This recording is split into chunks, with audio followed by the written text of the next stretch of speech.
Welcome to Mental Health Report Card, where we evaluate all the mental health tech platforms out there to let you know whether it's worth it or not. We are grading from A through F because some of these companies are absolutely getting it right and some of these companies are missing the mark. And as a therapist, I have firsthand experience and I'll be speaking to various guests who will share their experiences about these platforms so we can let you know, is it worth your time? Or can you just leave it alone? This week, we are starting strong and we are diving into BetterHelp. BetterHelp has been around since 2013. You've probably seen one of the million ads that BetterHelp has placed out there.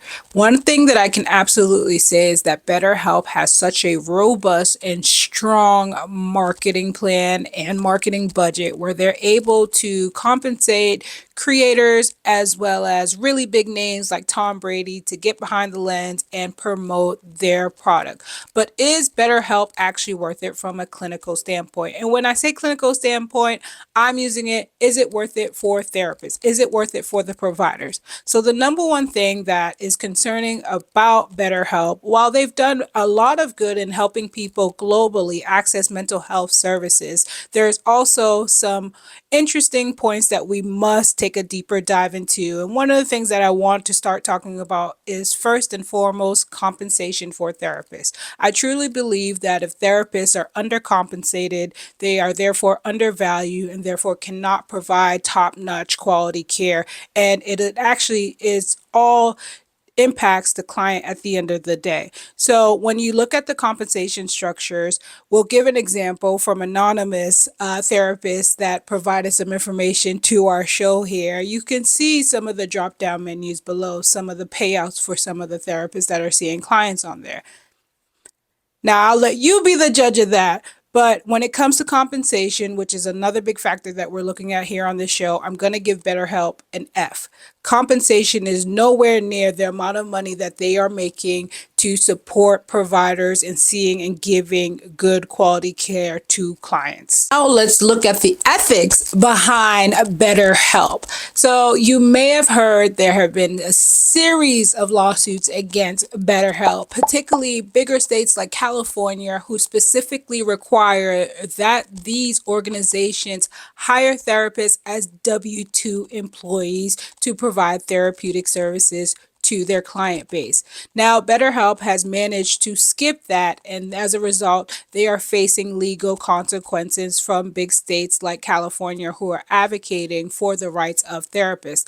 There have also been a number of alleged allegations regarding the marketing. So they're taking allegedly data from client bases in order to fuel that marketing that directly hits you whenever you're online. So that is definitely a concern. BetterHelp has been cited for sharing their clients' personal data and selling that personal data. So when it comes to ethics and whether or not BetterHelp is worth it, we're definitely going to give it another F. Clients should not have to worry about whether or not their personal information will be sold out there for personal gain. And more importantly, we should be ensuring that clients are being paired with therapists that are within their state, as most of our licenses require, and most of the states as well. So we're going to give them an F when it comes to ethics. Next, let's look at the workload, because oftentimes when therapists are looking to these platforms, they're looking for a way to get access to clients and just have an easy flow stream. And what I will say is that BetterHelp can definitely help fill up your caseloads. However, given the conversation regarding compensation, is it really worth your time? Is it valuable? Now, certainly there are therapists out there that do BetterHelp full time. They love it. It is a way for them to kind of enjoy doing private practice, and that is nothing against them. However, when again, you think about how in which we are getting the clients, and perhaps there's an opportunity to get a client, but your client is all the way in Brazil and you are in Massachusetts, there's no discourse regarding, whether that's ethical or not to see that client. And so while you can get several clients, you may not also be paired with the best fit client for you. So regarding caseloads, workloads, and the ability to build a workload, I will give BetterHelp a B. I will say that they will fill your caseload up, they will get you clients. However, it's not always going to be the best fit client. And also, you have to take into consideration verifying the location of your clients and making sure that it is a good fit for you clinically wise, because there are going to be things that are outside of our scope. And we know that as therapists, and we want to make sure that we relay that and communicate that with the clients that we're seeing. So I'm going to give BetterHelp a B when it comes to the workloads and, getting clients, connecting therapists with clients.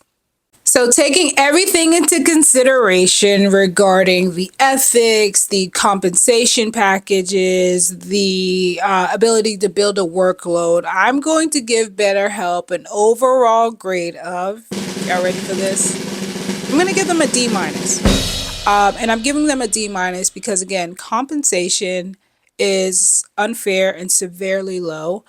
Number two, the ethical considerations that we discuss, or the ethical concerns that are going on with BetterHelp and how they're able to essentially, take data of clients and sell that data allegedly, as well as, and really compromising the protected health information of clients on that platform. So, BetterHelp, you get a D minus. You definitely have some work to do regarding ethics, looking at the compensation of therapists, and making sure that there's a strategy to encourage and ensure that therapists are being aligned and clients are being aligned with the appropriate therapist based on their needs. So make sure you let me know what you think about BetterHelp in the comments, and make sure you stay tuned in for next week's episode as we dive into another mental health platform and really let you know if it's worth it or not.